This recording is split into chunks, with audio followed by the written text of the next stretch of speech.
আল্লাহ তার রাসূলকে পৃথিবীতে পাঠাইয়া ঘোষণা দিলেন, আমি আপনাকে বিশ্বজগতের জন্য রহমত স্বরূপ প্রেরণ করেছি। খেয়াল করেন, আল্লাহ কিন্তু একথা বললেন না যে আমি আপনাকে মুসলমানদের জন্য রহমত স্বরূপ প্রেরণ করেছি বা বিশ্বাসীদের জন্য রহমত স্বরূপ প্রেরণ করেছি, বললেন সমস্ত বিশ্বজগতের জন্য।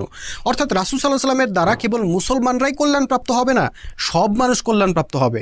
এবং শুধু মানুষ নয়, বৃক্ষরাজি, তরুলতা, পশু পাখি, প্রকৃতি সব কিছুই কল্যাণপ্রাপ্ত হবে। প্রশ্ন হইল কিভাবে?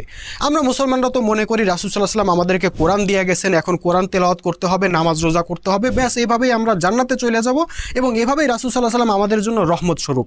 কিন্তু তাইলে অমুসলিমদের জন্য কি রহমত? তারা কিভাবে উপকৃত হবে রাসূল সাল্লাল্লাহু আলাইহি ওয়াসাল্লামের দ্বারা?